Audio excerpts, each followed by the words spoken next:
It wasn't until I was nearly 40 years of age that I ever heard of Bechu.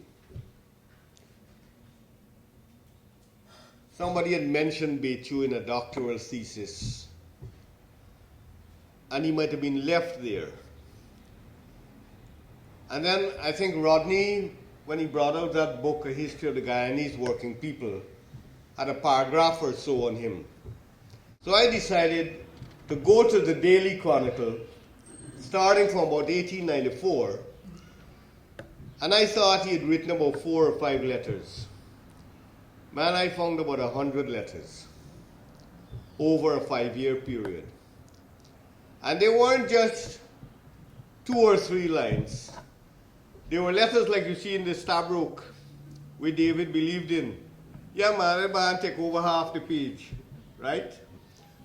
So that was something that really struck me, that the Daily Chronicle, unlike the Daily Argosy, which was much more conservative and pro-planter, the Daily Chronicle was a liberal paper, and the Daily Chronicle gave ordinary people the space to write in. By the way, Robert Love also, in the Jamaica Advocate, had encouraged that thing. So you see some people write letters in, and they write Brock up, right? And he'd publish it the same way. He wasn't going to correct or edit these things. He published it as the people expressed it, because he felt that was coming from this soul, this spirit. He came in 1894, but what we found out was that he wasn't your standard Bankuli, indentured laborer, because he didn't come from eastern Uttar Pradesh or western Bihar or even Madras or what we call Tamil Nadu today, where the overwhelming majority of the indentured laborers originated. But he came from Bengal, which was very unusual because Bengalis were not inclined to go as indentured laborers overseas at all. In fact, because the British imperial capital until 1912 was located in Calcutta, that's why you got these, despite the fact that so much of Calcutta is terrible, you still have many of these great architectural works there. It was the capital, and it created a set of people that they called the Bhajwa Lok, who were committed to a life of the mind. History, philosophy, philology, the arts, poetry, the world that created, for instance, Rabindranath Tagore, for instance. Now, I'm not saying that Bechu came from the Bhajwa Lok, because we found out he wasn't from the caste class, or he wasn't a Brahmin. He was a Kurmi, like Chedi. And Kurmis, I didn't realize you had Kurmis in Bengal. I know there are Kurmis in Uttar Pradesh, and there are Kurmis in Bihar, and so on. And there was the day that tragedy of that young woman was gang raped and killed in Delhi. I discovered later on she was a Kurmi from eastern Uttar Pradesh. But anyway, so he didn't come from that background of books and learning, which the Bengalis up to today are very proud about and even a bit arrogant about it. Okay. So I decided to find out how this man can write so good. I'm not going to read too much of this now because, you take up a lot of time. But when you read his letters to the Daily Chronicle, you realize that this man was a very highly learned man. And that he already had a kind of methodology in research, because he'd be writing about conditions on the estates, And he would quote from the government documents, because he used to work in the, I guess, the overseer mess area at the Enmore estate. There was a man named Nicholson. Later on, I found out that Nicholson belonged to the Bloomsbury Club and so in London, and he had pretensions to a little bit of intellectual orientation and so on. But he used to allow Bechu to go and read the newspaper, and he used to allow Bechu to read the official documents like the annual report of the Immigration Agent General. You know, the British were very good at this. You had annual report of the Surgeon General, annual report of the mental asylum in Berbice. Anything you can think about is an annual report, and all of it survives in England. You can go and read anything you want to read, right? You don't even need to come back here to do the research. So much was written. So he'd read these things. So his letters to the press weren't just letters that reflected how he felt, the kind of gut emotion. They were well thought out. They weren't emotional responses. They were very rational, critical, very damning, incisive critiques of that colonial environment. It's an extraordinary thing. And I consider this something that, you know, occasionally when I say, "Boy, you're getting old now, what have you achieved?" This is one of the things I'm really proud of, because I believe that this guy, I've been looking for a picture of him all over the world, and I've given up on that. I don't think I'll ever find a picture of him. But I just want to read to you very briefly here.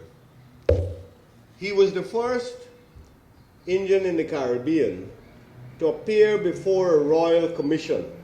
It was called the Norman Commission, which came with travels throughout the West Indies and did one of the most comprehensive reports, almost as at the quality of the Moyne Commission, which came here.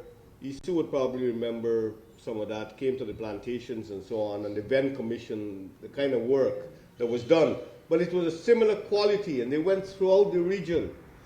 And so he was the first Indian, and he was still a Bonkuli, called from Enmore estate to come to Georgetown. Must he dress you up and so, I presume he wear shoes and come. And the man turned up before the Norman Commission. "What is your name?"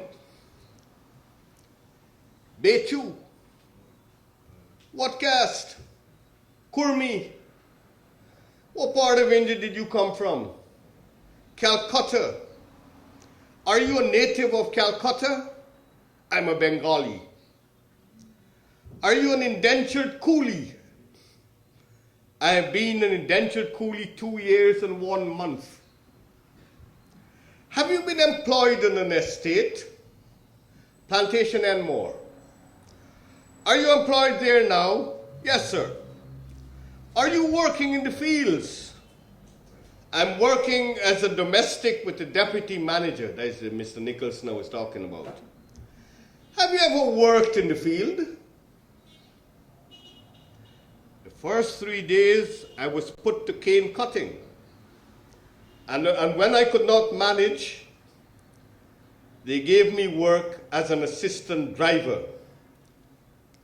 "You were educated at some government school?" "No, sir. I have not been educated in any government school. I was brought up by a white missionary lady." "She must have educated you."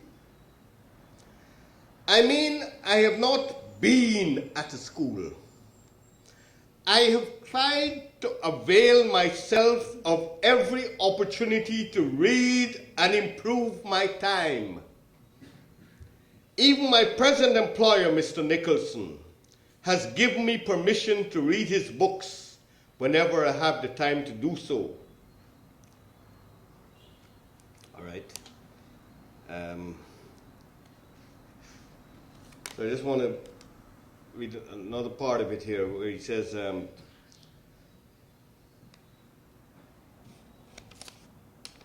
where did he? Right.